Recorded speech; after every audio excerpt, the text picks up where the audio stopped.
समन्त चक्रवालेषु अत्रा गच्छन्तु देवता सद्धम्मन् मुनिराजस्य सुनन्तु सग्गे मुक्खधम् ධම්මස්සවෙන කාලෝ අයන් බදන්තා ධම්මස්සවෙන කාලෝ අයන් බදන්තා ධම්මස්සවෙන කාලෝ අයන් බදන්තා නමෝ තස්ස භගවතු අරහතෝ සම්මා සම්බුද්දස්ස නමෝ තස්ස භගවතු අරහතු සම්මා සම්බුද්දස්ස නමෝ තස්ස භගවතු අරහතු සම්මා සම්බුද්දස්ස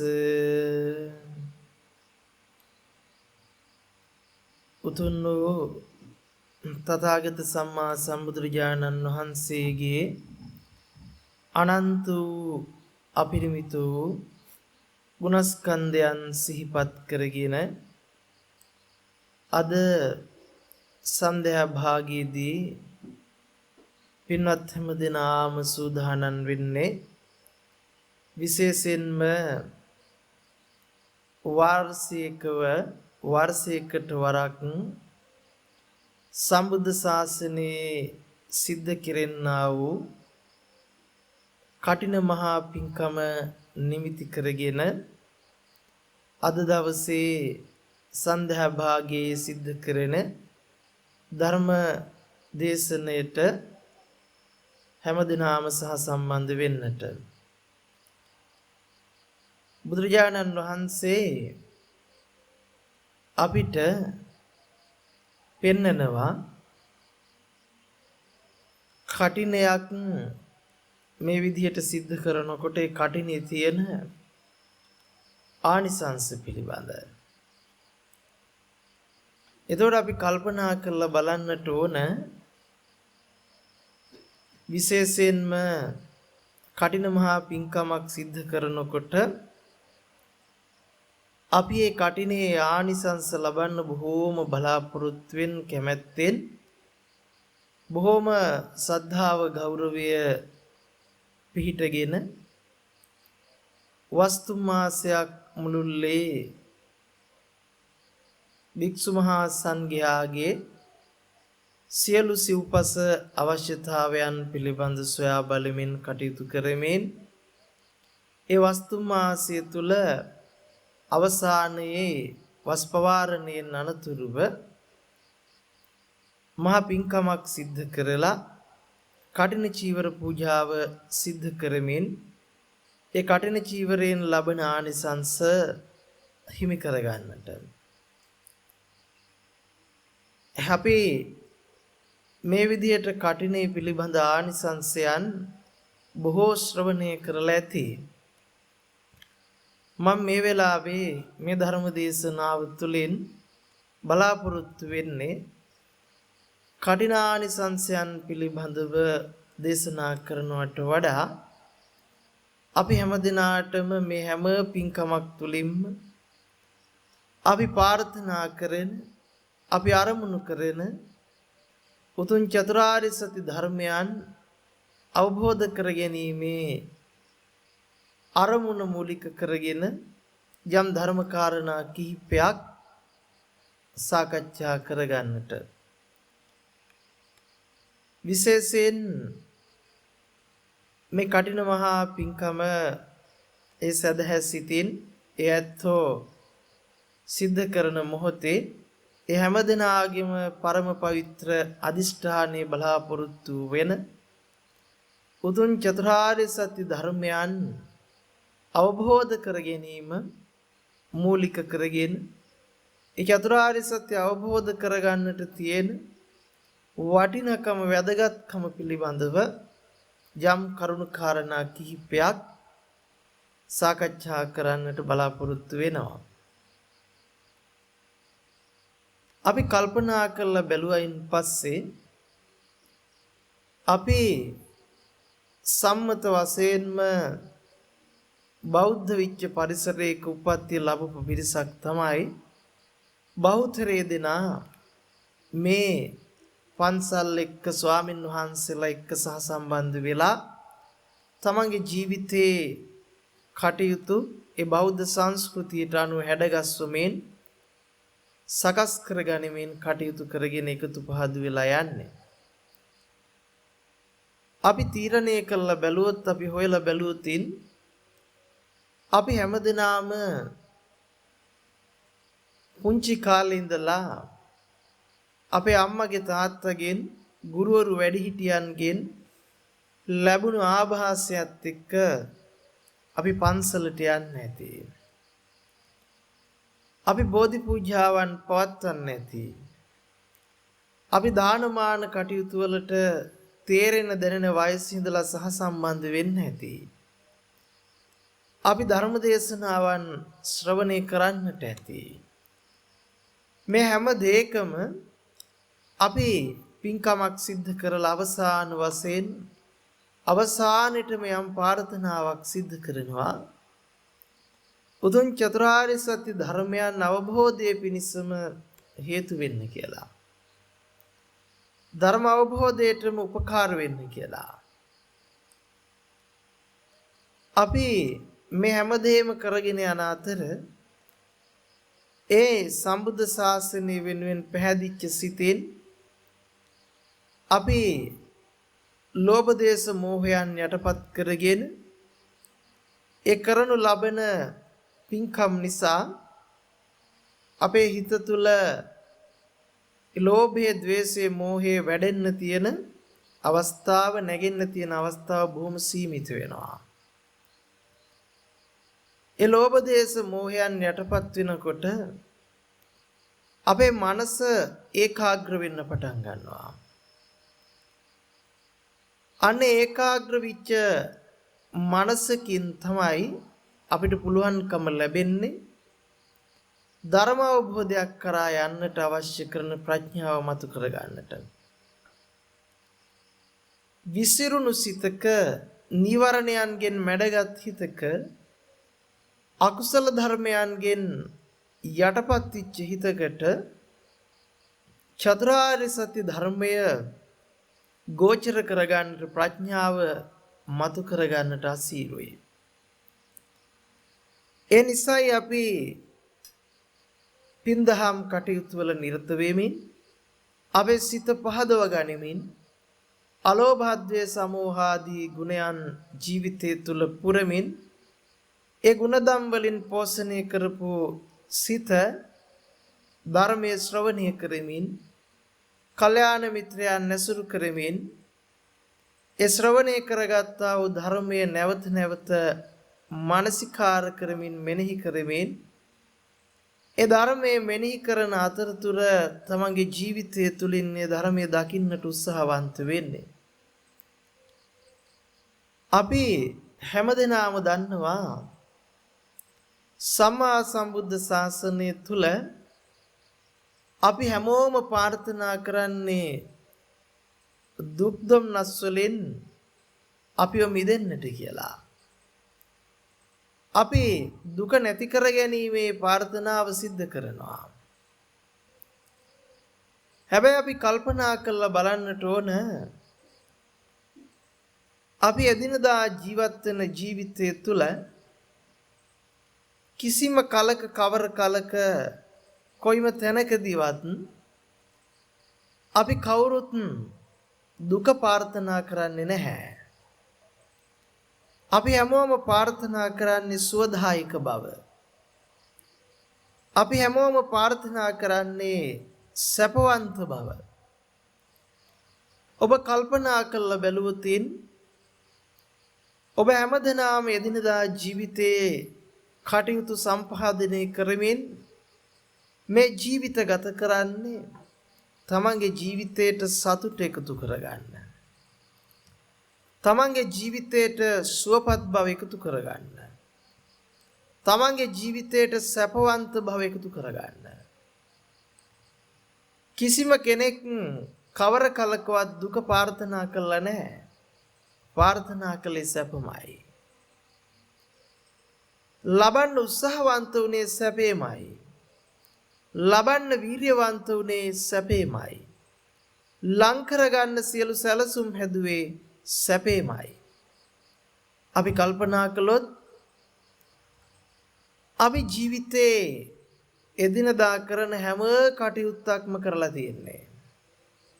අපි උපන්දා සිට කොයි මොහොතකාරී මරණ මංචකයට පත් වෙන මොහොත දක්වා හැමෝම වීර්යයක් ගන්නවා.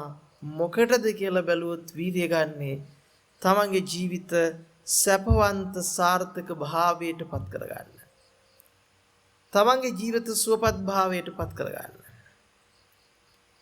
එතකොට අපිට කියන්න පුළුවන් කමක් නැහැ සැපේ බලාපොරොත්තුෙන් සැපේ වෙනුවෙන් කැපවිච්ච නැති සත්වෙක් ඉන්නවායි කියලා. අපි කල්පනා කළොත් තිරිසන් ලෝකවල තිරිසන් සත්වයෝ පවා සැපේ කැමැත්තෙන් කටයුතු කරනවා. ඒ වගේම නිරයේ නිරිසතුන් පවා සැපේ බලාපොරොත්තුවෙන් කටයුතු කරනවා. ඔවුන් හැම නිතරම බලාපොරොත්තු වෙන්නේ කොයි වෙලාවේද මේ දැවෙන ගින්දරෙන් මේ පෙළෙන දුක් කරදර වලින් මන් නිදහස් වෙන්නේ. මේ පීඩා වලින් මන් ගැලවෙන්නේ කොයි මොහොතේද කියන බලාපොරොත්තුවෙන් නිතරම කටයුතු කරනවා. තිරිසන් ලෝකවල තිරිසන් සතුන් පවා සැපවන්තව වාසය කරන්න අවශ්‍ය කරන සියලු කටයුතු සම්පාදනය කරනවා. අපි ගත්තොත් තිරිසන් සත්තු පවා වාසස්ථාන ගොඩනගෙනවා. ඒ තිරිසන් සත්තු පවා ප්‍රණීත භෝජන සොයමින් වෙහෙසෙනවා. ඒ තිරිසන් සත්තු පවා ස්පර්ශයේ භුක්ති විඳින්නට වෙහෙසෙනවා. එතකොට අපි කල්පනා කරන්නට වෙනවා තිරිසන් ලෝකේ තිරිසන් සත්තුන්ගේ පවා කැමැත්ත බලාපොරොත්තුව සහ වීර්ය සැපවන්තව ජීවත් වීම. සැපවන්ත බව ලං කර ගැනීම. මනුස්ස ලෝකේ මිනිස්සයෝ සැපවන්ත භව වෙනුවෙන් වෙහෙසෙනවා. ඒකයි බලාපොරොත්තුව. කාම සුගතිවල ගත කරන ඒ කාම තලවල දෙවිවරු පවා තමන්ගේ දිව්‍ය සැප සම්පත් දිව්‍ය භෝජන වෙනුවෙන් ජීවිත කැප කරනවා. ඒ දිව්‍ය සැප සම්පත ප්‍රාර්ථනා කරනවා. ඒ දිව්‍ය සැප සම්පත වෙනුවෙන් කටයුතු සම්පාදනය කරනවා. බ්‍රහ්ම තලවල වාසය කරන බ්‍රහ්මයෝ පවා රූපී ලෝකවල බ්‍රහ්මයෝ රූපී සැපයට ගිජු කරනවා. ඒ රූපී සැපේ බලාපොරොත්තුවෙන් කටයුතු කරනවා.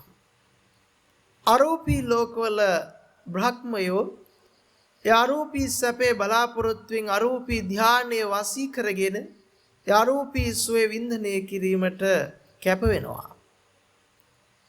එතකොට අපි කල්පනා කරලා බැලුවොත් තුන් ලෝකේ කොහේ කොතනකවත් අපිට දකින්නට ලැබෙන්නේ නැහැ මේ කාම රූප අරූප කියන කිසිම තැනක සැපේ කැමැත්තෙන් වාසය නොකරන කිසිම සත්වෙක් අපිට පෙනෙන්නට නැහැ. සැපේ කැමැත්ත නිසාමයි ඒ තුන් ලෝකේ කොතන හරි උපාදානය ඇති වෙලා තියෙන්නේ. කාම සැප, රූප සැප, අරූප සැප පිළිබඳව තියෙන කැමැත්ත, ඇල්ම, බලාපොරොත්තුවමයි ඒතන වාසය කරන්නට හේතුව. එතන උපාදාන වන්නට හේතුව. එතකොට අපි කවුරු හරි කියනවා නම් මම නම් කාම සැපයට කැමතිත් නැහැ. මම නම් රූප සැපයට කැමතිත් නැහැ.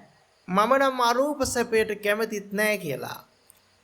ඒ කැමති නැති බව තුලින් වාසය කරන්නට පුළුවන් ඒ සංඥාවට අකමැති වීම නිසා අසඤ්ඤ තලයක උපත්ය කරා යන්නට පුළුවන්කම තියෙනවා. මොකද අපි අකමැති උනාය කියලා ධර්ම අවබෝධයකින් තොරව අපිට පුළුවන් කමක් නැහැ මේ සංසාර බැම්මෙන් නිදහස් වෙන්න. අපි කාම සම්පත් වලට අකමැති කියලා අයින් වුණාට, රූප සම්පත් වලට අකමැති කියලා අයින් වුණාට, අරූප සම්පත් වලට අකමැති කියලා අයින් වෙලා කාම සංඥාවෙන් මිදෙනකොට, රූප සංඥාවෙන් මිදෙනකොට, අරූප සංඥාවෙන් මිදෙනකොට ඒ සංඥා නොමැති අසඤ්ඤ තලයක පිහිටනවා. එහෙනම් සංඥා නොමැති භව තුල පිහිටන්න තියෙන කැමැත්ත තමයි සංඥා වලට අකමැති භව ප්‍රකාශයටපත් කිරීම කියලා කියන්නේ.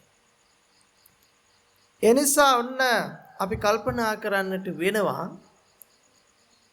චතුරාර්ය සත්‍ය ධර්මයේ අවබෝධයකින් තොරව, පටිච්චසමුප්පාද ධර්මයේ අවබෝධයකින් තොරව අපිට පුළුවන් කමක් නැහැ හිමනම් මේ සසර බන්ධනේ නිදහස් වෙන්න, මේ සසර පිළිබඳව අවබෝධ කරගන්නට. අපි එතකොට කල්පනා කරලා බලන්නට ඕන, අපි හැමදෙනාම එහෙමනම් අපිට තේරෙනවා යම් කිසි සැප වින්දනයක් බලාපොරොත්තුවෙන්, දුක්ඛ දෝමනස්යන් දුරු කර ගැනීමේ බලාපොරොත්තුවෙන් කටයුතු කරන පිරිසක්. අපි බුද්ධ ශාසනය තුලිමුත් බලාපොරොත්තු වෙනවා දුක නැති කරගන්න පාරක්, දුක දුරු කරගන්න පාරක්, ක්‍රමවේදයක්. එතකොට ඒ දුක දුරු කර ගැනීම පිණිස, දුක නැති කර ගැනීම පිණිස අපි මොනවම හරි දෙයක් ජීවිතේ කරනවා වගේ මේ චතුරාර්ය සත්‍ය අවබෝධයට අපි මොනවම හරි යමක් කරලා වැඩක් නැහැ.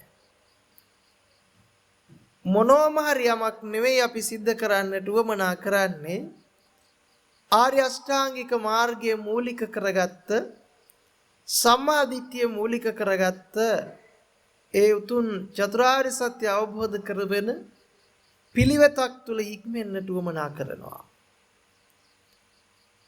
ඒ නිසා අපි මොනවම හරි දෙයක් කරලා අපිට පුළුවන් කමක් නැහැ චතුරාර්ය සත්‍ය ධර්මය අවබෝධයටපත් වෙන්නට. ආර්ය අෂ්ටාංගික මාර්ගය තුල හික්මෙන්නට උවමනා කරනවා. දැන් අපි තේරුම් ගන්නට බලමු අපේ ජීවිත තුල අපිට දැනෙන, අපිට තේරෙන දේවල් ගොඩාක් තියෙනවා. අපි ජීවත් වෙනකොට අපි අත්දකින්නවා උපදින ස්වභාවය පිළිබඳ. මොකද්ද උපදින ස්වභාවය? අපි අත්දකින්නවා මව් කුසෙන් දරුවෙක් මේ ලෝකෙට උප්පත්තිය ලැබලා හතර හන්දි පොළවේ ගහගෙන එම නැත්තම් අතපය හතර පොළවට ගහ බොහොම වේදනාවෙන් කෑමොර දිදී ලේ ගොඩක් මැද්දෑවේ තවත් කෙනෙකුට අධික වේදනාවක් සිද්ධ කරමින් මේ ලෝකෙට අනන්ත දුක්ඛිත ස්වභාවයකින් උපදිනවා කියන එක අපි අත්දැකලා තියෙනවා. එතකොට දුක ගැන අත්දැකලා නැහැ කියලා කියන්න බෑ. දුක අපි අත්දකින්නවා. ඊළඟට අපි අතපය කැඩිලා ගිය, අතපය කපලා දාපු, අබ්බඝාත විච්ච, රෝගාතුරව දුක් විඳින බොහෝ පිරිසක් අපේ ජීවිත තුල අත්දැකීමෙන් අපි දැකලා තියෙනවා. ඒ වගේම දරුණු වසංගත රෝගවලට ගොදුරු වෙලා සදාකාලිකවම තමන්ගේ ජීවිතේම එක්තැන් වෙලා බොහොම අමාරුවෙන් ජීවිතේ ගැට ගහගෙන කටයුතු කරන, බොහොම අමාරුවෙන් හුස්ම ටික හෙළන, බොහොම අමාරුවෙන් හුස්ම ටික ගැට ගහ ගන්න මිනිස්සු අපි අපේ ජීවිතයේ අත්දැකීම් වලින් දැකලා තියෙනවා. එතකොට තමන්ගේ ශරීරයේ දුර්ගන්ධය තමන්ට උහුල ගන්න බැරි වෙන්න, තමන් ජීවතුන් අතර ඉන්නැද්දී තමන්ගේ ශරීරයේ අවයව කොටස් පණුව ගහමින් කුණු වෙමින් දුක් විඳින මිනිස්සු අපි අපේ ජීවිත තුල අත්දැකීමෙන් දැකලා තියෙනවා. ශරීරයේ බොහෝම වයසටපත් වෙලා එක් පයක් තියලා අනිත් පය ඇදලා ගන්න බැරි තරමට බොහෝම කටුක වේදනාවන් විඳිමින් වෙවුලන පාදයෙන් දෙපයින් යුක්තව හැරමිටියකින් බොහෝම අමාරුවෙන් කෙඳිරි ගගා ඇවිදින කන් දෙක ඇහෙන්නේ නැති ඇස් දෙක පේන්නේ නැති අමාරුවෙන් ජීවත් වෙන්න වීර්ය කරන මහා දුක්ඛිත ස්වභාවයකින් පෙළෙන මිනිස්සුયો අපි අපේ ජීවිතයේ දැකලා තියෙනවා. මේ විදිහට নানা ආකාරව විවිධාකාර දුක් දුම්නස් වලින් පීඩිතව ජීවිතය ගත කරන මිනිස්සුયો සත්වයෝ අපි අපේ ජීවිත තුල අත්දැකීමෙන් අඳුනගෙන තියෙනවා. ඒ වගේම අපි හැමදෙනාම අපේ අත්දැකීමෙන් දන්නවා කොයිම මොහොතක හරි කොයිම වෙලාවක හරි අපේ ජීවිතයටත් මෙන්න මේ කියන ඉරණමත් වෙන්නට පුළුවන්කම තියෙනවා. අපේ ජීවිතවලත් කොයිම මොහොතක හරි නොසිතූ තැනක අපි සදාකාලික අබල දුබල තත්වයකටපත් වෙන්න පුළුවන්. සදාකාලිකවම අපේ අතපය හතර හන්දි කැඩිලා ගිහින් එක්තැන් වෙන්න පුළුවන්. සදාකාලිකවම අපේ ජීවිතේ ඇස් දෙක අපිට අහිමි වෙලා යන්න පුළුවන්. කන් ඇහිම අපිට අහිමි වෙලා යන්න පුළුවන්. මන්ද බුද්ධික භාවයටපත් වෙන්නට පුළුවන්කම තියෙනවා. උම්මත්තක භාවයටපත් වෙන්නට පුළුවන්කම තියෙනවා. එතකොට මේ සියලු අත්දැකීම් පිළිබඳ අපි දැනුවත්. මේ සියලු දුක් දුම්නස් පිළිබඳ අපි අත්දැකලා තියෙනවා. අන්න එතකොට දුක අත්දකපු කෙනෙක් නැතයි කියලා අපිට කියන්න පුළුවන් කමක් නැහැ. එතකොට මේ දුක පිළිබඳ අපි හැමෝම දන්නවා හොඳට. දුක පිළිබඳ අත්දැකීම් අපි හැමෝටම තියෙනවා. හැබැයි අනේ මෙහෙම දුකක් අපිට එපා කියලා කිව්වට වැඩක් නැහැ. අපි මෙහෙම දුක අපේ ජීවිතේට එන්න එපාය කියලා යද්දට වැඩක් නැහැ. අනේ අපිට නම් උපන් ජීවිතයකට මේ වගේ දුක් දුම්නස් වලට මූණ පාන්නට සිද්ධ වෙන්නේ පාය කියලා ප්‍රාර්ථනා කළාට විතරක් ඒක එසේ නොවි තියෙන්නේ නැහැ. අනේ මට නම් මෙවැනි මනුස්ස ලෝකයක මෙවැනි කාම තලයක තුන් ලෝකේ කොතනකවත් උප්පත්තියක් අනේපා අනේ අපොයි මෙහෙම දුකක් කියලා නිකන් හිතුවට වැඩක් වෙන්නේ නැහැ.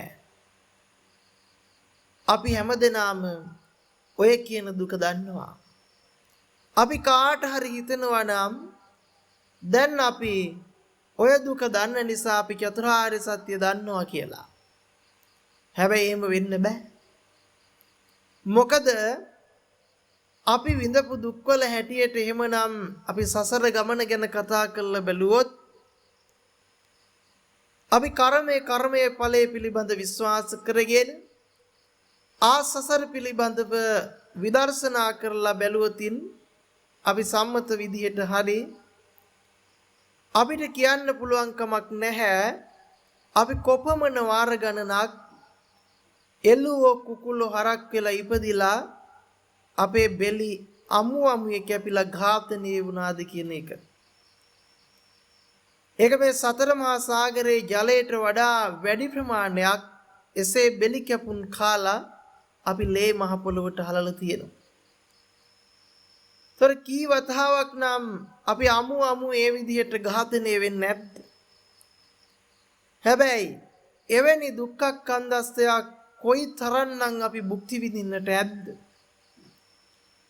අපේ ශරීරය අපි ජීවත් වෙලා ඉන්නේ නැද්දිම කී වතාවක් නම් කුණු වෙලා පණුව ගහලා ඒ කටුක අත්දැකීම් විඳිමින් දුකේ අමිහිරි බව විඳිමින් ඒ දුක්ඛම් කටලුව වල අපි පැටලිලා ඇද්ද? එතකොට මෙන්න මේ විදිහට අපිට ඒ ජීවිතේ දුක් දුම්නස් සදා කොපමණ වින්දත් හැබැයි අපි තවම සසරේ. මොකද ඒ දුක අත්විඳට ඒ දුක ගැන අවබෝධය තිබ්බට අපිට දුක්ඛාර්ය සත්‍ය කුමක්ද කියලා වැටහිලා නැහැ. අපි හැමෝම දුක දන්නවා. දුක දැනගන්න බෞද්ධ වෙන්න ඕනේ නැහැ. මේ ලෝකේ හැම සත්වයකටම පොදුවේ දුක කියන කාරණාව වැටහෙනවා. දුක කියන කාරණාව තේරෙනවා. දුක අත්දකින්නවා. මේ දුකේ ස්වභාවය අත්විඳිනවා. අනේ අපොයි මෙහෙම දුකක් අපිට එපායේ කියලාත් කියනවා. එවැනි දුක් දුම්නස් එනකොට අපේ ජීවිතේට කලකිරීමකුත් වෙනවා. එවැනි දුකක් අපිට එපායේ කියලා කී වතාවක් නම් අපි වනගත වෙන්න ඇද්ද? හැබැයි එසේ වනගත වුණත් අපිට තවම ධර්ම අවබෝධය කරා යන්නට බැරි වුණා. ඒකට හේතුව අපි නිකම් අනේ අපේ ජීවිතය අපිට එපායේ කියලා සියලු පස්කම් සැප අතහැරලා ගිහිගෙන් නික්ම අපි එක් වේලක් වළඳමින් හෝ කුසට ආහාර නොදී හෝ කැලේක වාසය කළ පමණකින් අපිට ධර්ම අවබෝධය ලබන්නට පුළුවන් කමක් නැහැ. ඒ නිසා අපි තේරුම් ගන්නට වෙනවා සාරාංශික කල්ප ලක්ෂ ගණනාවක් මුළුල්ලේ අප්‍රමාණ පාරමී ධර්මයන් පූර්ණේ කරමින් අසමසම ඥානයකින් යුක්තව ලෞතර තථාගත සම්මා සම්බුදුරජාණන් වහන්සේ නමකටම පමණක් ස්වයම්භූ ඥානයෙන් අවබෝධ කර ගැනීමට හැකියාව ඇති පරම ගාම්භීර වූ චතුරාර්ය සත්‍ය ධර්මය ශ්‍රවණය කොට අවබෝධ නොකිරීමෙන් අපිට කවදාකවත් ආර්ය අෂ්ටාංගික මාර්ගයට ඇතුල් වෙන්නට පුළුවන් කමක් නැහැ. අබුද්ධෝත්පාද කාලවල කිසිසේත්ම අපිට ධර්මයේ අවබෝධයෙන් අපිට මේ සසර ගමන කෙරවල කරන්නට මඟ පෑදෙන්නේ නැහැ. අබුද්ධෝත්පාද කාලවල පවා මේ දුක තේරිලා ඔය දුක්ඛිත ස්වභාවයෙන් පීඩා විඳිනකොට කලකිරීලා වනගත වෙච්ච තවුස්දම් පුරපු අනන්තවත් පිරිස් හිටියා. හැබැයි කාටවත් පුළුවන් කමක් නැහැ මේ ධර්මයේ තනියෙන් මතු කරගන්නට. ඒව මතු කරගත්තත් ඒ ධර්මයේ දේශනා කිරීමේ හැකියාව තියෙන්නේ තථාගත සම්මා සම්බුදුරජාණන් වහන්සේ නමකට පමණයි. ඊට දෙවැනිව පසේ බුදුරජාණන් වහන්සේ නමක් මේ ධර්මයේ තනිව අවබෝධ කරනවා. හැබැයි පසේ බුදුරජාණන් වහන්සේ නමකට පුළුවන් කමක් නැහැ මේ ධර්මය අන් අයට දේශනා කොට සසරෙන් නිතර කරවන්නට අවශ්‍ය කරන පසුතලය නිර්මාණය කරන්න. ඒකයි ධර්මතාවය. එතකොට අපි කල්පනා කරන්නට ඕන අපි හැමෝම අපිට නම් දුක තේරෙනවා අනේ ජීවිත වැඩක් නැහැ කියලා කියන අය ඉන්නවා. බෞද්ධ වෙන්න ඕනේ නැහැ.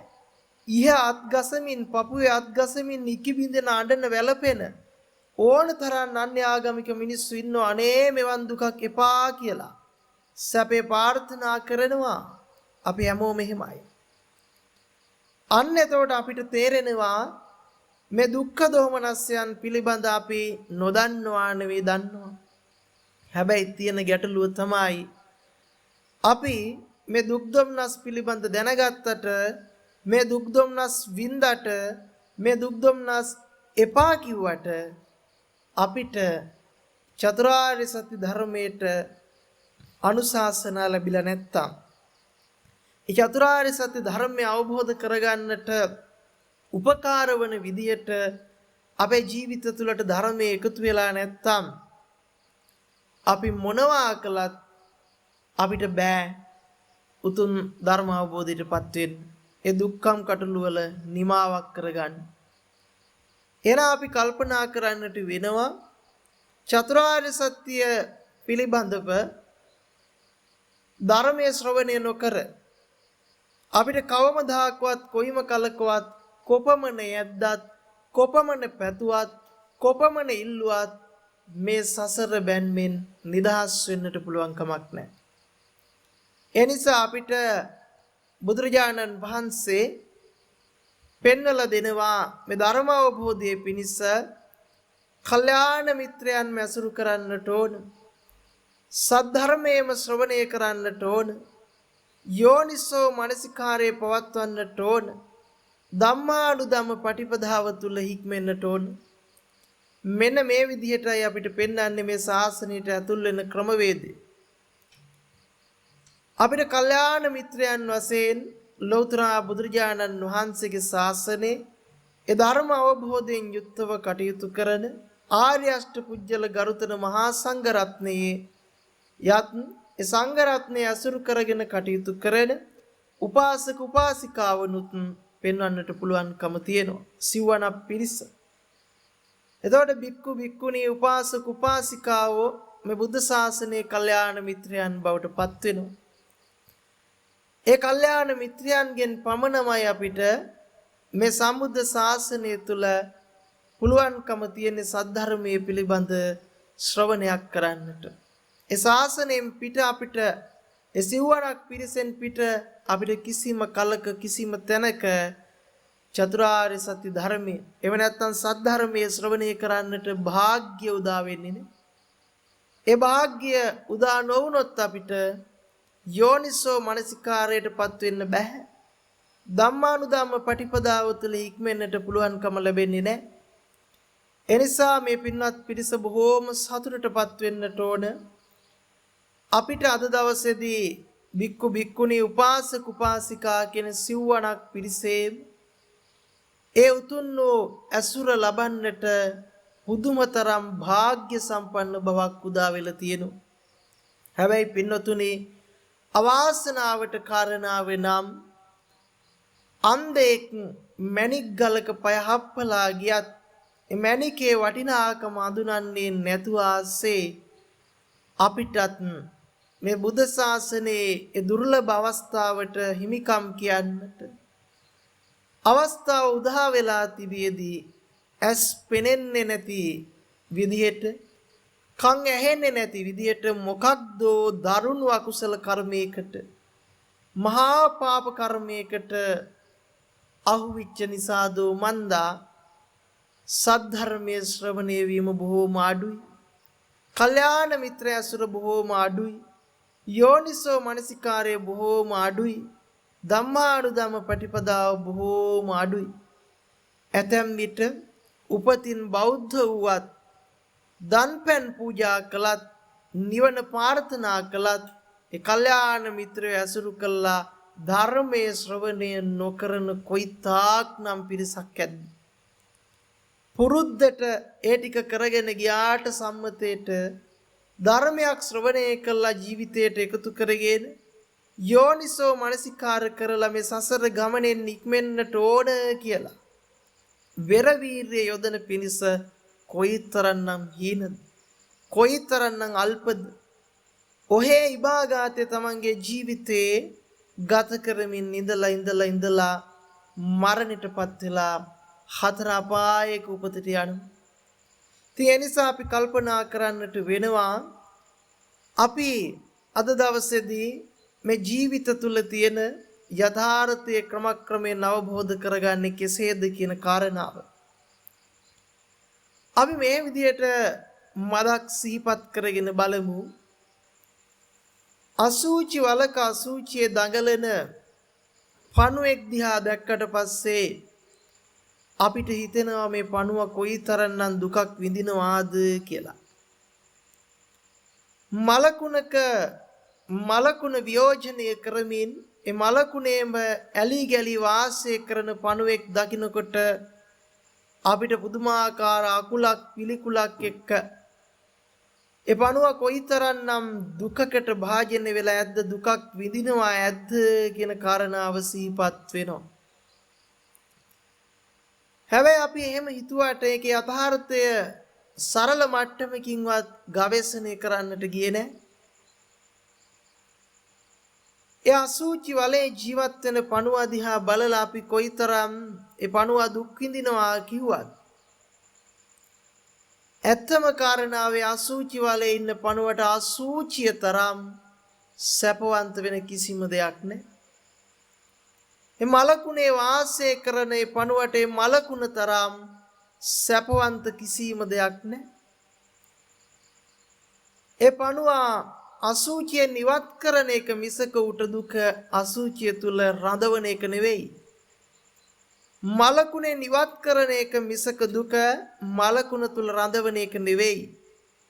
අන්න එතකොට අපි කල්පනා කරලා බලන්නට වෙනවා අද අපි අසුචිය කොයිතරම් අපුල කරත් පිළිකුල් කළත් කීවතාවක් නම් ඒ අසුචිය සැපවන්ත කරගෙන ඒ මලකුණ සැපවන්ත කරගෙන අසූතිය රාජධානිය කරගෙන ඒ මලකුණම රාජධානිය කරගෙන ඒක සැපයි කියලා කීවතාවක් නම් අපි ඒ තුල අපේ ජීවිතේ ජීවත් කරවන්නට ඇද්ද?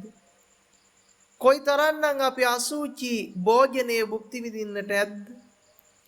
කොයිතරම්නම් අපි මේ මලකුණු භෝජනයේ භුක්ති විඳින්නට ඇද්ද? එතකොට ඔන්න අපි කල්පනා කරලා බලන්න වෙනවා ඒ ස්වභාවය ගැන. එතකොට අපි කල්පනා කරලා බැලුවොත් අපිට හිතෙන්න පුළුවන් මඩ වලවල් වල වාසය කරන මීහරක් ඌරෝ පුදුම දුකක් විඳින්නේ කියලා මේ මඩ වලවල් වලට වෙලා ඉඳගෙන.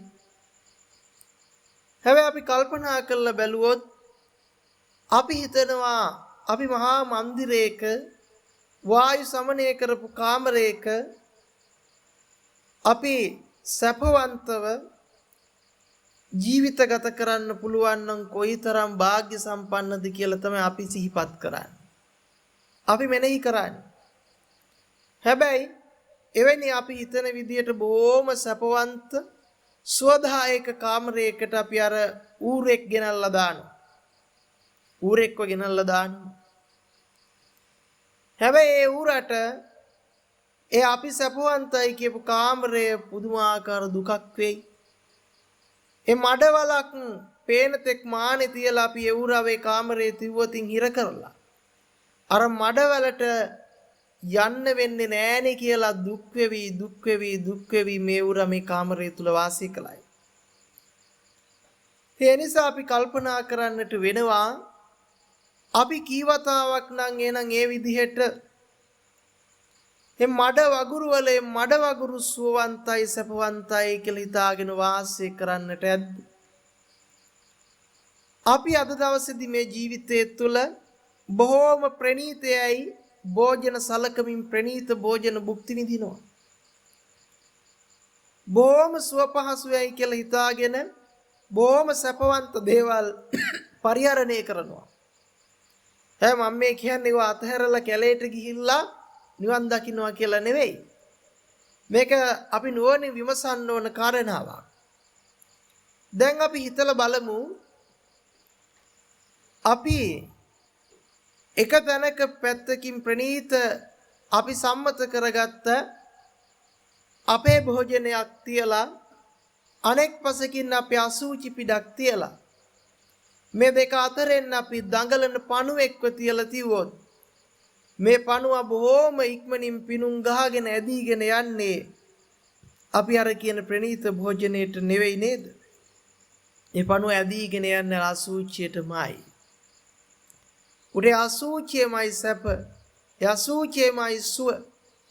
ඒ නිසා අපි කල්පනා කරන්නට ඕන අපි කොපමණ වාර ගානක් හරක් වෙලා ඉපදිලා මුවෝ වෙලා ඉපදිලා ගෝන්නු වෙලා ඉපදිලා තනකොළ පැලෑටි ආහාරයට ගනිමින් ඒවාම ප්‍රියජනකයි කියලා උපාදාන කරගෙන ජීවත් වෙන්නට ඇද්ද? ඒ වගේමයි අපි කොටි සිංහයෝ වලස්සු වෙලා වෘකයෝ වෙලා කීවතාවක් නම් අනුන්ගේ මස් කඩා ගනිමින් මාංශයේ භුක්ති විඳිමින් ඒම සපවන්තයි කියලා වාසය කරන්නට ඇද්ද? ඔන්න එතකොට අපි සැපේ පිළිබඳවත් අඳුනනවා. දුකේ පිළිබඳවත් අපි හොඳටම අඳුනනවා. ඇයි? අපි විඳපු සැපේ කෙරවලක් සීමාවක් පෙන්වන්න බැරි තරම් අපි සැපත් භුක්ති විඳලා තියෙනවා. කෙරවලක් සීමාවක් පෙන්වන්නට බැරි තරම් අපි දුකත් භුක්ති විඳලා තියෙනවා. සක්විති රජ පදවිය නොලබාපු කෙනෙක් නැති තරම් පෙන්වන්නට පුළුවන් කමක් නැති තරම් ඒ නිසා සක්විති රජ පදවිය දක්වාම සැපවන්තකම භුක්ති විඳපු කාම සම්පත් වලින් ලබන්න තියෙන උපරිම සැපය ඒ ආකාරයෙන් භුක්ති විඳපු අපි අවීචි මහා නරක ආදී වල ගිනි දැල් අතර පිච්චලා අවීචියේ දුක් විඳපු අපි උපේක්ෂාවේ උපරිමයටපත් වෙමින් ඒ උපේක්ෂා ස්වභාවයේ අරූප තලවල වාසය කරපු අපි මේ සියලු සංඥාව අතහරිමින් අසඤ්ඤ තලවල වාසය කරපු අපි ඉමක් කොනක් නොපෙනෙන විදියට මේ සසර පැවැත්ම තුල සැරිසරපු අපි ලෝකයේ සියල්ල භුක්ති විඳපු අපි ඒ භුක්ති විඳින්න එපා කියමින් අසඤ්ඤ බව පවා භුක්ති විඳපු අපි තවමත් මෙන්න මේ ටිකම නැවත නැවත මොහොතක එපා වෙමින් මොහොතක වමනා වෙමින් මොහොතක ප්‍රාර්ථනා කරමින් මොහොතක ප්‍රතික්ෂේප කරමින් පිළිපුල් කරමින් සසර පැවැත්මක් සසර යාන්ත්‍රණයක් තුල හිර වෙනවා. මෙන්න මේ සියලු යාන්ත්‍රණයන්ගෙන් මේ සියලු සසර බැන්මෙන් නිදහස් වෙන්නටයි ලෞතර බුදුරජාණන් වහන්සේ අපිට අනුශාසනා කළේ. අපිට චතුරාර්ය සත්‍ය ධර්මයට මාර්ගය පෙන්වා වදාළේ. එතකොට අපි කල්පනා කරන්නට වෙනවා අපි අද දවසේදී මේ දන්න දුකත් ලෞතර භාග්‍යවතුන් වහන්සේ අපිට පෙන්වා වදාළ දුකත් කියන්නේ දෙකක්මයි. දුක්ඛ ආර්ය සත්‍ය කියලා කියන්නේ විඳින දෙයක් නෙවෙයි. අපි ඒකට කියනවා දුක්ඛේ ඥානං, දුක්ඛ සමුදය ඥානං, දුක්ඛ නිරෝධේ ඥානං, දුක්ඛ නිරෝධ ගාමිනී පටිපදාය ඥානං. එහෙනම් අපිට කියන්නේ මේ චතුරාර්ය සත්‍ය කියන්නේ නුවණක්. චතුරාර්ය සත්‍ය කියන්නේ ඥානයක්. එහෙනම් දුක අවබෝධ කරනවායි කියලා මේ වින්දනයක් පිළිබඳ අවබෝධ කරන එකක් නෙවෙයි මේ. රෙදෙන පෙළෙන ස්වභාවයක් ගැන වින්දනයක් පිළිබඳව භුක්ති විඳින එකක් නෙවෙයි මේ. මේක මනා ප්‍රඥාවකින් නුවණකින් අවබෝධ කරන්නට තියෙන යමක්. ඒ නිසා අපි වහවහාම අප්‍රමාදී වෙමින් අපි ජීවිතයේ එදිනදා කටයුතු කරන ස්වභාවය පිළිබඳ යම්තාක් අවබෝධයක් ලබා ගත යුතුයි. අපි හිතනවා අසුචි වලේ ජීවත් වෙච්ච කාලේ ඒ අසුචිය තුලයි සැපවන්ත බව තිබුණේ කියලා. ඒ අසුචිය තුලයි සුවපන්ත බව තිබුණේ කියලා. ඒ වගේම අද මනුස්ස ලෝකේ වාසය කරනකොට අපි හිතනවා මේ පස්කම් සැපය තුලයි මේ සුවපන්ත බව තියෙන්නේ. අපි හිතනවා නම් කවුරු හරි අපි අපේ ජීවිත තුල තණ්හා කරගෙන ඉන්නේ මගේ අම්මට, මං තණ්හාව පවත්තලා තියෙන්නේ මගේ තාත්තට, මං තණ්හාව පවත්තලා තියෙන්නේ දුවට පුතාට, මං තණ්හාව පවත්තලා තියෙන්නේ වතු පිටි ඉඩකඩම් යාන වාහන ගෙවල් දොරවල් හරකා බානට කියලා. මං තණ්හාව පවත්තලා තියෙන්නේ රත්තරන් රිදී මුතුමැණික් වලටයි කියලා. ඒක බොහෝම වැරදි සහගත අදහසක්. ඒකට හේතුව අපි කාටවත් පුළුවන් කමක් නැහැ ඔය භෞතික වූ කිසිම දෙයකට තණ්හාව පවත්තන්න. ඒකට හේතුව තමයි තණ්හාව උපද්දවන කිසිම හේතුවක් ඔය කිසිම තැනක නැහැ. අපි බලමු මෙන්න මේ විදිහට සරල විදිහට අරගෙන. අපි හිතමු අපි අපේ අම්මට තණ්හා කරලා තියනවාද කියලා බලමු හිතලා. අපි අම්මව ගන්න උපමාවට අම්මගේ කෙස් ගස් ඇත්තටම දන්නේ නැහැ කෙස් ගස් බව. අම්මගේ නියපොතුවක් දන්නේ නැහැ නියපොතු බව. ඒ දත් ටික දන්නේ නැහැ දත් බවවත්. ඒතර හැම දන්නේ හැම බව. මේ ශරීරේම කොටස් කරලා අපි එකින් එකට බැලුවොත් ඒ කොටසෙන් එකක්වත් දන්නේ මම කෙස් මම ලොම් මම නිය මම දත් කියලා. ඒ වගේ මේ කෙස් ගස් කියන්නේ මම අම්මා පුතේ කියලා. ඒ ලොම් ටික කියන්නේ නෑ මම අම්මා කියලා. ඒක කොටසක්වත් අම්මා බවටපත් වෙලා නැහැ. ඒ වගේ මේ සියලු කොටස් වලට අපි නාමික වශයෙන් හඳුන ගන්න නම් තියලා තියෙනවා කෙස්ලොම් නියද සම්මස්නහර කියලා. හැබැයි ඒක කොටසක්වත් Taman කෙස් කියලා දන්නේ ලොම් කියලා දන්නේ අපිම මේවා පනවල තියෙනවා. එතකොට කිසිම තැනක පුජ්‍යල භාවයක් නියෝජනය කළා නැහැ. හැබැයි පුජ්‍යල භාවය අපි විසින් ගොඩනගලා තියෙනවා. අපි එතන කෙස්ලොම් නියදත් සම්මස්නහර කියලා ගොඩනගපු සීමාවෙන් නැවතුනේ නැහැ. අපි ඒ ටික අම්මගේ කේස්, තාත්තගේ කේස්, දුවගේ කේස්, පුතාගේ කේස්, අහවලාගේ කේස්, අරයාගේ කේස්, මෙයාගේ කේස් බවටම පත් කළා. ඒ විතරක් නෙවෙයි, අපි පුජ්‍යල භාවයකින් තොර විච්ච ඒ සියලු කොටස් ටිකට පුජ්‍යල භාවය ආරූඪ කළා. අපි ඒ සියල්ලට පුජ්‍යල භාවය ආරූඪ කරලා අපි ඒ ටික අරයා මෙයා මගේ බවට පත් කරගත්තා. දැන් එතකොට අපි තීරණය කළා බලන්නට වෙනවා ඒ කෙස්ලොම් නියදත් සම්මස්නහර බවට අපිම පත් කරගෙන ඒක මගේ අම්මගේ තාත්තගේ දුවගේ පුතාගේ බවට අපිම වෙන් කරගෙන අපි මේ පිළිබඳව මානසිකාර කරගෙන අපි මේ පිළිබඳව චිත්‍රයක් ගොඩනගාගෙන ඒ ගොඩනගාගත් චිත්‍රයට අපි තණ්හා කරලා ඒ ගොඩනගාගත් ප්‍රතිරූපයට අපි තණ්හාව පවත්තලා එතකොට ඔන්න අපි කල්පනා කරලා බලන්නට වෙනවා අපි මේ තණ්හාව පවත්තලා තියෙන්නේ තම තමන්ගේම හිතට සරලවම කිව්වොත් තම තමන් එහෙමනම් තම තමන්ගේ අම්මට තාත්තට දුවට පුතාට තණ්හා කරලා නැහැ. මොකද ඒ කිසිම තැනක තණ්හාව ගොඩනගෙන කිසිම දෙයක් නැහැ. අපි විසින්ම මේ තණ්හාව උපාදනය කරගෙන අපේම හිතින් ගොඩනගාගත්ත ප්‍රතිරූපයකට. දැන් අපි බැලුවොත් රත්තරන් දන්නවද රත්තරන් කියලා? රත්තරන් බව අඳුනන්නේ නැහැ. රිදී බව අඳුනන්නේ නැහැ. මුතු බව අඳුනන්නේ නැහැ. මණික් බව අඳුනන්නේ නැහැ. එතකොට රත්තරන් රිදී මුතු මණික් කියන දේ අපිමයි ගොඩ නැගුවේ.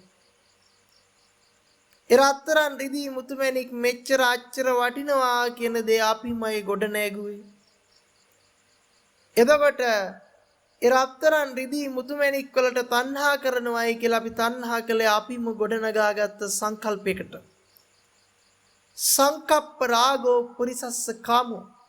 දොර අපි කල්පනා කරන්න වෙනවා. එතකොට මේ සංකල්පිතවයි අපි රත්තරන් රිදී මුතු මණික් මෙච්චර වටිනවායි කියලා රාගික බවක් උපදව ගත්තේ. අම්මා තාත්තා දුව පුතා අරයා මෙයා මෙහෙමයි කියලා අපිම ගොඩනගපු සංකල්පයක් තුල තමයි අපි සංකල්පිත වේ රාගය ගොඩනගා ගත්තේ. අන්නේ රාගික බව ගොඩනගාගෙන අපි මොකද්ද කළේ? පුජ්‍යල වශයෙන් කාමයේ උපාදනය කරගන්නට සමස්තිදියට මානසිකාරයෙන් ලෝකයක් ගොඩ නැගුවා. අන්න අපි කල්පනා කරන්න වෙනවා එතකොට මානසිකාර සම්භවෝ සබ්බේ ධම්මා. අපිට මානසිකාරය මූලික කරගෙන තමයි මේ සියලු ධර්මතාවයන් සමුදේ කරලා දෙන්නේ සරල මට්ටමකින් අපි ගත්තොත්. එහෙනම් අපිට සරලවම තේරෙන්න ඕන මූලික වශයෙන් හරි අපි කවුරුත් මේ ලෝකේ කිසිම දෙයකට හෝ කිසිම කෙනෙකුට තණ්හාව පවත්තලා නැහැ. අපි තණ්හාව පවත්තලා තියෙන්නේ අපි අපේම හිතටයි. අපිම ගොඩනගාගත්ත අපේම හිතට අපි තණ්හා කරලා කියන එක අපි සරලවම සරල මට්ටමකින් තේරුම් ගන්නවා. මොකද මෙහෙම හරි අපිට නොතේරුනොත් අපි රත්තරන් වටිනවා රිදී වටිනවා මුතු මැණික් වටිනවා අරයා මෙයා වටිනවා කියලා ඒ මුලාවිච්ච ලෝකෙම ගිලගෙන ලෝකෙම අතරමං වෙනවා මිසක මේ මුලාවෙන් මිදෙන්නට පාරක් හොයාගන්නට අපේ හිත නැමෙන්නේ නැහැ. ඒ මුලාවෙන් ගැලවෙන්නට අවශ්‍ය කරන ප්‍රතිපදාව තුල හික්මෙන්නට අවශ්‍ය කරන නුවණ මතු කරගන්නට අපේ හිත නැමෙන්නේ නැහැ, හිත යෙදෙන්නේ නැහැ. ඒ නිසා අපි හිතනවා නම් අද දවසේ රත්තරන් රිදී මුතුමැණික් යාන වාහන ටිකක්, දේපොළ ඉඩකඩම් ටිකක්, පංචකාම සම්පත් ටිකක් ජීවිතේට ලං කරගන්න මිල මුදල් ටිකක් හොයාගත්තම මේක තමයි ජීවිතය කියලා පින්නතුනේ. මේ ජීවිතේ නිකන් අපරාධේ මේ භික්ෂු භික්ෂුණී උපාසක උපාසිකා කියන සිව්වන පිරිස කල්යාණ මිත්‍රයෝ ඉන්නැද්දි ඒ කල්යාණ සද්ධර්මයේ තියෙන්නේ නැද්දී අර බුද්ධ ශාසනයේ වටිනකම ඒ ධර්මයේ වටිනකම තේරුම් ගන්නට අභාග්‍ය සම්පන්න වීම හරියට අර මණික් ගලේ හැපුණු කණහා සමානයි. උදේහවා පන්සල දකින්නව ඇති, උදේහවා බෝධිය දකින්නව ඇති, උදේහවා චෛත්‍ය දකින්නව ඇති, උදේහවා මහා සංඝයා දකින්නව ඇති, උදේහවා මේ මහා සංඝයා අසුරු කරමින් කටයුතු කරන උපාසක උපාසිකාව දකින්නව ඇති. හැබැයි ඒ සියල්ලටම පිටුපාලා අපි සියලු දුසිරිත කම්වල නිරතමින් මේ කාලේ නාස්ති කරමින් අභාග්‍ය සම්පන්නව අපි අසිල්වන්තව දුසිල්වන්තව ජීවිත ගත කරමින් මනස වියවුල් භාවයට පත් කරමින් හතර අපායට මාර්ගය හදා ගන්නවා ඇති. මෙන්න මේක තමයි අපිට අද සමාජයේ බහුතරය දකින්නට පුළුවන්කම තියෙන දේ. ඒකට හේතුව අපි තවම අර සමාජ සම්මත රාමුවෙන් ඔබට ගිහිල්ලා හිතන්නට තරම් දකින්නට තරම් ප්‍රඥාවන්ත උනේ නැහැ. ඒව දකින්නට ප්‍රඥාව උපදව ගන්නට තරම් අනුශාසනාවක් අපිට අපේ ජීවිතයට ලැබුණේ නැහැ. හැබැයි අපේ අතීතේ නම් අපිට අධ්‍යාපනයේ මූලික ඉනිපෙත්ත මූලික අධ්‍යාපනය අපිට ලබලා දුන්නේ ගමේ පන්සලේ හාමුදුරුවෝ. තොරේ ගම පන්සල එකතු වෙලා මූලික කරගෙන ලබලා දුන්න අධ්‍යාපනය කියලා දුන්නේ මේ ධර්ම අවබෝධයට පත් වෙමින් ජීවිතය සරලව ගත කරන විදිහ. හැබැයි සියල්ල අපෙන් ගිලිහිලා මේ ලෝකේ මුලාවම රජ කරවන අධ්‍යාපන තන්ත්‍රයක අපිව හිර කරවලා අපේ මනස ව්‍යාකූල කරවමින් අපිට මේ සමාජ සම්මත රාමුව බිඳමින් යථාර්ථය දකින්නට අවශ්‍ය කරන මනස බුද්ධිය පුබුදවා ගන්නට බැරි තරමටම අපිව මේ පංචකාමයේ සිරකරුවෙක් බවට පත් කරලා ඒ පස්කම් සැපයට අපිව ගොදුරු කරලා හිර කරවලා මන්ද මානසික මට්ටමක් තුල අපිව අතරමන් කරවලා අන්තගාමී පිරිසක් බවට පත් කරවලා. එතකොට අපි කල්පනා කරන්නට වෙනවා මෙන්න මේ ස්වභාවය අපි අපේ ජීවිත තුල තියාගෙන ඉන්නකම් අපිට කවදාහක්වත් ඒ දුර්ලභ වූ මණික් කැටේ එහෙම නැත්නම් මේ දුර්ලභ වූ සම්මා සම්බුද්ධ ශාසනයේ රැකවරණය ලබන්නට පුළුවන් කමක් නැහැ. ඒ නිසා ඔබ හොඳට තමන්ගේ ජීවිත ගත කරගෙන යන අතරතුරම තේරුම් ගන්න වීරියවන්ත වෙන්න. අපි කවදාකවත් මේ ලෝකේ කිසිම දෙයකට තණ්හාව පවත්තලා නැති බව. අපි මේ තණ්හාව පවත්තලා තියෙන්නේ අපේම කරගත්ත හිතකට. ඊට පස්සේ අපි තේරුම් ගන්නට වෙනවා මේ අපේම කරගත්ත හිත පවා කොහොමද ගොඩනැගෙන්නේ කියන ක්‍රමවේදය. අපි හිතාගෙන හිටියට මේ මගේම හිතේ කියලා. ඒ හිත පිළිබඳවත් අපි ගවේෂණය කරන්නට වෙනවා. ඉතින් මම අද දවසේදී මේ ලැබිච්ච පුංචි වෙලාවේදී ඉන් ඉදිරියට මේ ධර්ම සාකච්ඡාව සිද්ධ කරන්නට මේ කාල වේලාවත් එක්ක බලාපොරොත්තු වෙන්නේ නැහැ. මට වමනා කළේ අපිට යම් තරමකට හරි අවබෝධයක් ඇති කරව ගන්න ජීවිතේ අපි මේ ලෝකේ සැපවන්ත වූ අපිට තණ්හාව පවත්වන්න යමක් තියනවා කියන මානසික මට්ටමින් මිදිලා මේ ලෝකේ කිසිවකට අපි තණ්හාව පවත්වලා නැහැ. අපි අපේ කරගෙන ගොඩනගාගත්ත හිතටමයි තණ්හාව පවත්වලා තියෙන්නේ. අපිම කරගත්ත මානසිකාරයකටයි මේ තණ්හාව පවත්වලා තියෙන්නේ කියන තැනට යම් අවබෝධයක් පත් කරලා දීලා. එහෙමනම් මේ අපේ කරගත්ත හිත ගොඩනැගෙන විදිහ ගවේෂණය කරන්නට අවබෝධ කරන්නට ඒ තුලින් සියලු දුක් කෙරවල කරන චතුරාර්ය සත්‍ය ධර්මය අවබෝධ කරන්නට අවශ්‍ය කරන නුවණ පාදව ගන්නට ධර්ම ගවේෂණයට හිත නම්මව ගන්නට යම් උපකාරයක් සිද්ධ කරලා දෙන්නටයි බලාපොරොත්තු වෙන්නේ. විශේෂයෙන්ම අද දවසේ මේ කටින පින්කමේ දායකත්වය අරගෙන කටයුතු කරන ඒ පිරිස කල්යාණ මිත්‍ර භාවයෙන් යුක්තව සෑම සියලු දෙනාටම බොහොම මෙත් සිතින් කරුණාවෙන් යුක්ත උතුම් ධර්මයේ ශ්‍රවණය කරගෙන චතුරාර්ය සත්‍ය ධර්මය අවබෝධ කරගන්නට මඟ පෙන්වන්නට අදිෂ්ඨාන අරමුණු ඇතිව මේ ධර්ම දේශනාව මේ විදියට සිද්ධ කරවන්නට යෙදුණා. ඒ ධර්ම දේශනාව සිද්ධ කරවන්නට දායකත්වයේ අරගෙන කටයුතු කළ ඒ පින්වත් පිරිසට උතුම් ධර්ම අවබෝධයේ පිණිසම අවශ්‍ය කරන මාර්ගයේ විවර වේවා, ප්‍රඥායස විවෘත වේවා, උතුම් ධර්ම අභිසමයම වෙත්වා කියලා ප්‍රාර්ථනා කරනවා. ඒ වගේම මේ ධර්ම දේශනාව ශ්‍රවණය කළා වූ පින්වත් ස්වාමින් වහන්සේලාටත් නිදුක් නිරෝගී චිර ජීවනයත් උතුම් ධර්ම අවබෝධයත් වහවහාම ලබා ගැනීම පිණිස හේතු වේවා, උපකාරක ධර්මයක් බවටම පත් වෙත්වා කියලා ප්‍රාර්ථනා කරනවා. විශේෂයෙන්ම මේ තුලින් ජනිත වන්නට යෙදුනා වූ පුණ්‍ය කුසල වාසනාවන් තම තමන් නමින් මිය පරලොව යන්නට යෙදුනා වූ සියලුම ඥාති වර්ගයා සිහිපත් කරගෙන ඒ සියලුම ඥාති වර්ගයාට අනුමෝදන් කරමි. අනුමෝදම්ම වෙත්වා. උතුම් ධර්ම අවබෝධයේ පිණිසම හේතු සකස් කරගනිත්වා කියලා සාදු කියලා ප්‍රාර්ථනා කරන් ධර්ම ශ්‍රවණය කළා වූ සෑම සියලු දෙනාටමත් උතුම් ධර්මාභිසමයේ පිණිසම ධර්ම අවබෝධයේ පිණිසම හේතු පාරමිතාවක් බවට පත් වෙත්වා. ප්‍රඥා පෞරක් පාරමිතාවක්ම වෙත්වා කියලා සාදු කියලා ප්‍රාර්ථනා කරන් සුඛී හෝතු අභිවාදන සීලිස්ස නිච්ඡං වද්ධාපචායිනෝ චත්තාරෝ ධම්මා වඩ්ඩන්ති ආයුවන්නෝ සුඛම් බලං ආයුරාෝග්‍ය සම්පatti සග්ග සම්පatti මේවච අතෝ නිබ්බාන සම්පatti ඉමිනාතේ සමිජ්ජතු.